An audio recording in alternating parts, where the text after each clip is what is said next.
Selamat pagi, jumpa lagi di Berita Padang bersama saya, Afri Meriana.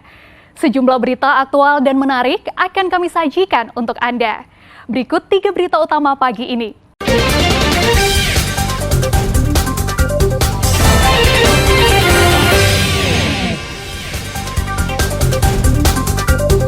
Pohon tumbang timpa bus, seorang bocah meninggal dunia.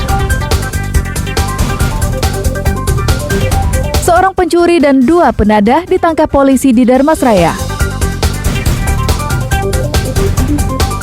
Nikmatnya ikan sambam, kuliner khas Padang Pariaman yang dibakar tanpa banyak bumbu.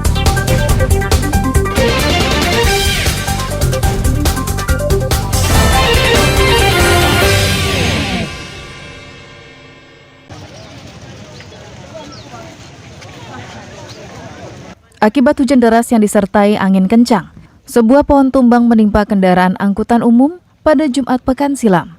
1 orang meninggal dunia dan 2 orang lainnya luka ringan. Tim SAR mengevakuasi Aidil Fajar, sopir bus yang terjepit di bagian depan karena terhimpit pohon yang tumbang. Setelah berhasil dibebaskan, korban dibawa ke RSUD Pasaman Barat untuk diobati.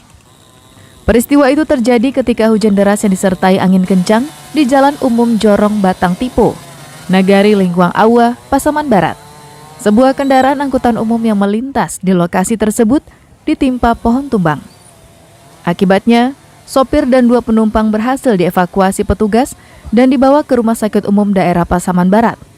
Namun seorang balita yang berusia 2 tahun meninggal dunia. Sedangkan ibu korban dan kernet bus tersebut selamat dan hanya menderita luka ringan.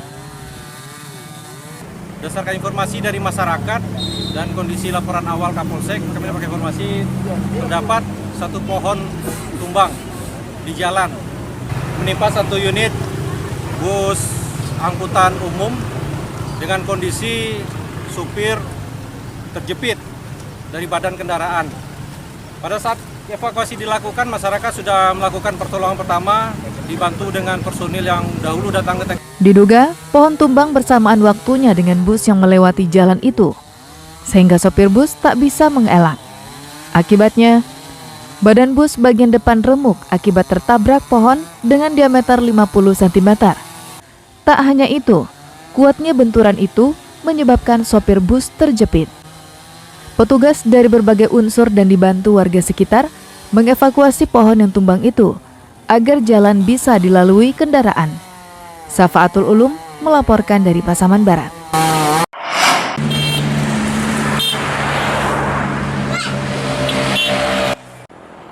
Usai Lebaran, kendaraan arus balik menuju Pulau Jawa terlihat ramai di jalan lintas Sumatera bagian tengah, tepatnya di Kabupaten Dharmasraya, Minggu siang. Kendaraan para pemudik didominasi mobil pribadi. Meski ramai, namun arus lalu lintas berjalan lancar. Tidak ada kemacetan ataupun hambatan yang menyebabkan arus kendaraan tersendat. Para perantau ini kembali pulang ke daerah tempat tinggal masing-masing setelah berlebaran Idul Fitri dan halal bihalal bersama sanak keluarga di kampung halaman masing-masing.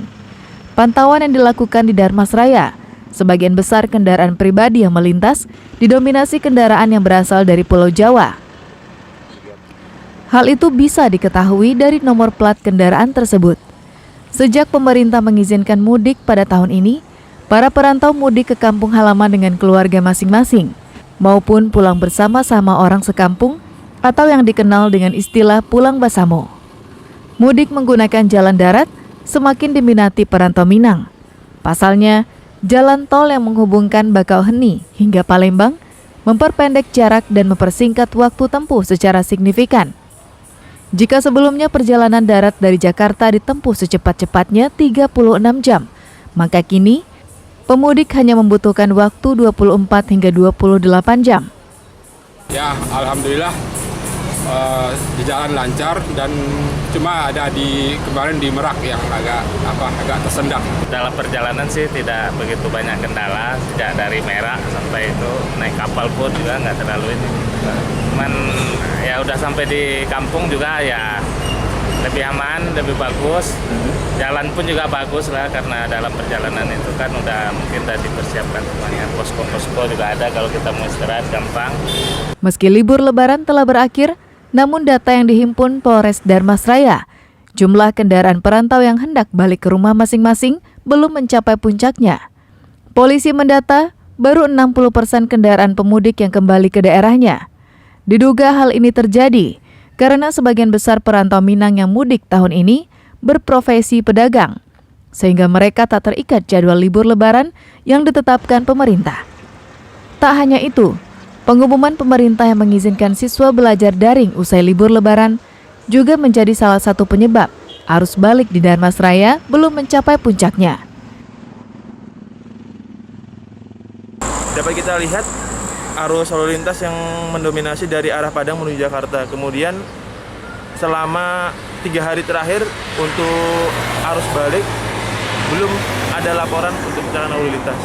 Data dari Satuan Lalu Lintas Polres Dharmasraya, saat arus mudik, lebih dari 5.000 mobil pribadi melewati Dharmasraya, sedangkan pemudik yang menggunakan sepeda motor berjumlah lebih dari 4.000. Eko Pangestu melaporkan dari Dharmasraya.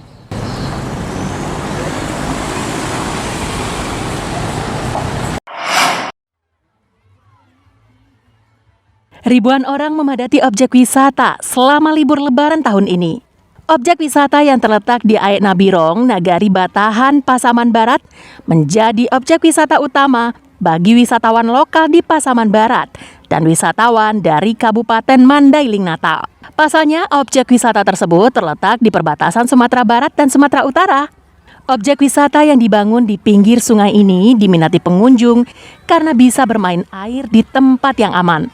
Pengelola membangun beberapa perosotan yang mendarat di kolam renang, sehingga pengunjung bisa bermain air sepuasnya.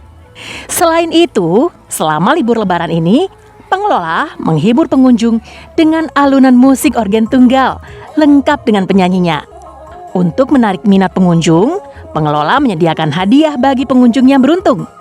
Objek wisata ini merupakan wahana permainan air yang baru dioperasikan saat libur lebaran tahun ini setelah tak beroperasi selama pandemi COVID-19. Maka tak mengherankan warga dari 2 provinsi yang berdekatan menyerbu objek wisata ini, karena hanya inilah objek wisata wahana air satu-satunya yang ada di Pasaman Barat. Alhamdulillah, kalau dalam masa pandemi itu tempat wisata ditutup, dan sekarang alhamdulillah juga tempat wisata sudah dibuka dan sekarang pengunjungnya udah ramai dan tempat wisatanya pun sudah mulai lebih baik dan lebih bagus.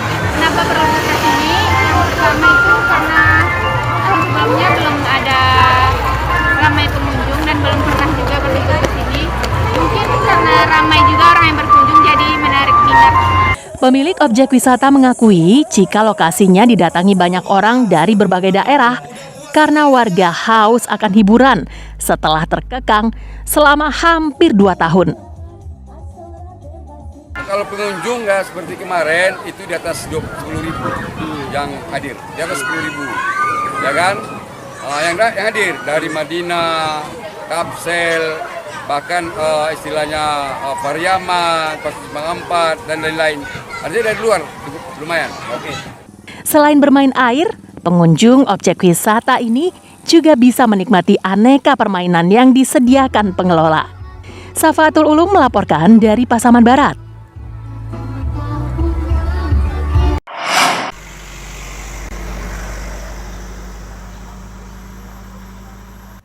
Pelaksanaan penghentian siaran televisi analog atau ASO di sebagian besar wilayah Indonesia yang semula dijadwalkan tanggal 30 April 2022 akhirnya ditunda pemerintah. Penundaan tersebut diumumkan Menteri Komunikasi dan Informasi tanggal 29 April lalu, sehari sebelum jadwal pelaksanaan ASO dimulai. Namun pemerintah tidak menjelaskan alasan penundaan tersebut serta batas waktu yang jelas. Namun dari pantauan Komisi Penyiaran Indonesia daerah Sumatera Barat, pada 11 kabupaten dan kota di Sumatera Barat, siaran televisi digitalnya belum bisa ditangkap. Termasuk Kota Padang dan sebagian besar Kabupaten Padang Pariaman serta Kota Pariaman. Padahal, di Kota Pariaman, sebagian warga sudah menerima bantuan alat penerima siaran digital atau set-top box gratis dari pemerintah. Namun alat tersebut tidak bisa dimanfaatkan. Memantau di sejumlah wilayah di Sumatera Barat dan juga pemegang MUK di Sumatera Barat, itu infrastrukturnya belum memadai untuk keterimaan 70% setidaknya siaran itu di Sumatera Barat. 11 kabupaten kota yang menjadi daerah utama dari ASO itu, di Kota Padang sendiri sebagai pusat kota masih banyak blank spot. Stasiun televisi SCTV dan Indosiar yang tergabung dalam MTech Group sejak April lalu telah mengudara di frekuensi digital.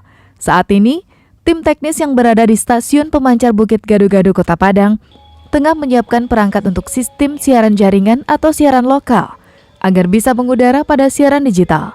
Selain itu, dalam waktu dekat, MTech Group juga akan menambah 3 channel baru, yaitu O Channel, Mentari TV, dan Ajwa TV.